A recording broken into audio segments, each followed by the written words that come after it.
कि डीएम साहब से मिलेंगे इस मुद्दे पर और बात किया जाएगा। स्थानीय विधायक से भी इस पर बात किया जाएगा कि भाई आप अपने स्तर से वहाँ, हालांकि कोर्ट का आदेश है कुछ दिन पहले चले, उसका जो विधि व्यवस्था है उसको पर्दा के अंतर्गत सार्वजनिक जगह पर न हो, कोई मंदिर या मस्जिद के अगल बगल न हो, स्कूल कॉलेज हो, उसका ख्याल रखना चाहिए। रास्ता भारत माता के बगल में भी वहाँ भी है एक, आप जाइएगा बिहिया चौरस्ता रोड में तो वहाँ भी एक मंदिर है ब्रह्म बाबा का, उसके सामने अगल बगल भी है। तो ये जो है इस मुद्दे पर हम लोग डीएम साहब से भी मिल के बात करेंगे कि जो उनका व्यवसाय हो चलता रहे, लेकिन इस तरह का नहीं हो कि अन्यत्र कहीं बूचड़खाना खोल दिया जाए। और बिहिया थाना परिसर में शांति समिति की बैठक रखी गई थी, किन किन बातों को लेकर यहाँ पे चर्चा हुआ? बैठक सामान्य रूप से जब भी कोई पर्व आता है या कोई कार्यक्रम होता है सार्वजनिक क्षेत्र में तो उसी के लिए बैठक होती है। आगे आगामी ईद है और चैती छठ है और रामनवमी है। तीनों जो त्यौहार हैं ये अपने आप में बहुत बड़े त्यौहार हैं। उसी के लिए बढ़िया से, जिसे पूर्व की भांति जो रामनवमी का जुलूस निकलता है या ईद की जो कार्यक्रम होता है या चैती छठ होती है, उस पर ही विशेष रूप से चर्चा की गई ताकि और हर्षोल्लास से और बढ़िया से इस सभी तीनों त्यौहार को मनाया जा सके। कुछ विधि व्यवस्था पर भी चर्चा हुई, रास्ते को लेकर या सफाई उफाई के लेके। हाँ, उसमें भी अनुमंडल पदाधिकारी और जो यहाँ के थाना प्रभारी सभी लोगों ने आश्वस्त किया। नगर पंचायत के जो चेयरमैन थे उन्होंने भी आश्वस्त किया कि जहाँ ज़रूरत होगी, जहाँ ज़रूरत है, जहाँ दिक्कत है उसको ठीक कर लिया जाएगा। बूचड़ खाने को लेकर, अब बूचड़ खाने के लिए देखिए, ये तो सही बात है कि सरकार का कोर्ट का भी आदेश है कि कहीं अपने मन से कहीं बूचड़ खाना नहीं चलाया जा सकता है। लेकिन हर जगह आज के समय में जहाँ इच्छा है अन्यत्र, वो यह नहीं कहा जा रहा है कि नहीं चले, उसका जो विधि व्यवस्था है उसको पर्दा के अंतर्गत सार्वजनिक जगह पर न हो, कोई मंदिर या मस्जिद के अगल बगल न हो, स्कूल कॉलेज हो, उसका ख्याल रखना चाहिए, रास्ता का ख्याल रखना चाहिए।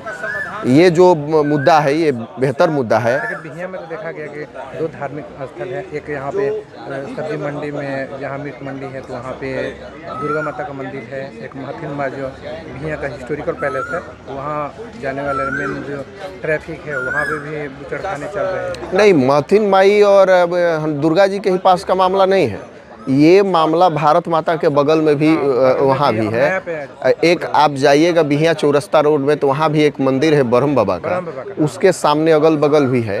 तो ये जो है रोज बढ़ रहा है, ये नहीं है। जो लोग उसका सेवन करते हैं खाते पीते हैं उनके लिए व्यवस्था होनी चाहिए, व्यवस्थित जगह पर होनी चाहिए। देखिए उसका बहुत लंबा चौड़ा सिस्टम है कि कैसे होना चाहिए, नहीं होना चाहिए, लेकिन वो व्यवस्थित हो, यही हो। एसडीएम साहब ने आश्वासन दिया। इस मुद्दे पर हम लोग डीएम साहब से भी मिल के बात करेंगे कि जो उनका व्यवसाय हो चलता रहे, लेकिन इस तरह का नहीं हो कि अन्यत्र कहीं बूचड़खाना खोल दिया जाए और रोग का आमंत्रण दिया जाए, ऐसा ना हो। खुले में चौरस्ता जाने हर जगह हमने बताया कि 4-5 मंदिर परिसर जो हैं वो हर जगह लगभग यही स्थिति है।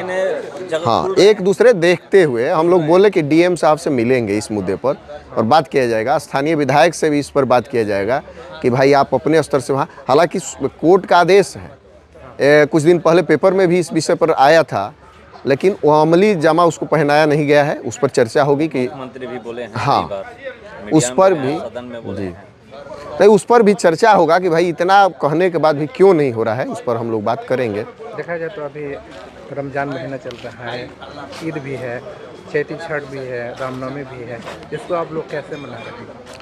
देखिए ईद जो है ये हमारे जुबेर भाई हैं, उसी धर्म से आते हैं। ईद के विषय में है कि हम लोग हिंदू धर्म को मानने, लेकिन हम लोग भी उस दिन बाकी जो इस पर्व को करने वाले लोग हैं इनके समुदाय को, सब लोग एक दूसरे से मिलता जुलता है लोग, एक आपसी मिलन। एक तरह से कहिए कि हिंदू लोगों में जो होली का एक माहौल होता है, एक होली जैसे मनाया जाता है, उसी तरह से इन समुदायों में होली के तरह ही यह पर्व को मनाया जाता है। रमज़ान का 1 महीना का जो पाक महीना चलता है, लोग दिन भर उपवास करता है। इसमें जो प्रक्रियाएं हैं हम लोग से अधिक जानते हैं जुबेर भाई, तो उसको मनाया जाएगा, ठीक है। एक चीज़ देखने को मिलता है, यूनिक चीज़ भी है, क्योंकि यहाँ पे देखा जाता है कि रामनवमी जुलूस निकलता है। मुस्लिम समुदाय के जो भी लोग हैं यहाँ पे पानी की व्यवस्था करते हैं, शरबत करते हैं। तो क्या जैसे ईद का पर्व है, जैसे ही उन लोग आता है तो क्या हिंदू भी उसमें शामिल होते हाँ, हैं? तो आप तो फिर देखिए, ऊपर देखिए या नीचे देखिए, अभी आप कवर किए होंगे, अभी कुछ दिन पहले ही भड़सरा, जज भड़सरा में ऋतुराज सिंह के स्कूल के परिसर में इफ्तार पार्टी का आयोजन किया गया। राम कुमार सिंह मेमोरियल ट्रस्ट के तरफ से आयोजित किया गया था। तो वो भी आयोजन जो था ऋतुराज सिंह की तरफ से, तो हिंदू समाज की तरफ से ना था। यहाँ इसमें नहीं है, वो हिंदू लोग का जो पर्व है उसमें स्थानीय जो मुस्लिम वर्ग के लोग हैं या नेता हैं, उस सभी लोग एक्टिव रहता है कि भाई कहीं कोई दिक्कत नहीं है। और इन लोगों के पर्व में भी समस्त हिंदू समाज के लोग भी एक्टिव रहते हैं कि कहीं कोई समस्या नहीं है। एकता का मिसाल का परिचय देते हैं। आप उसको क्या ये जब एक कार्यक्रम इन लोगों का होता है उसको क्या बोलते हैं? कुर्बानी ना, मुहर्रम। देखिए हमारे गांव में 4-5 घर मुस्लिम लोग हैं, लेकिन पहले सब लोग पहलाम करने के लिए लेके जाता था जो तजिया का जुलूस, उसमें समस्त हिंदू लोग जाते थे, वो गदका भाजते थे, खेलते थे। तो इस तरह से होता था, आज भी होता है। ऐसा नहीं है कि कोई दिक्कत है, कोई परेशानी है। परिचय दे दीजिए। राकेश कुमार तिवारी अटल, प्रतिनिधि सभापति बिहार विधान परिषद।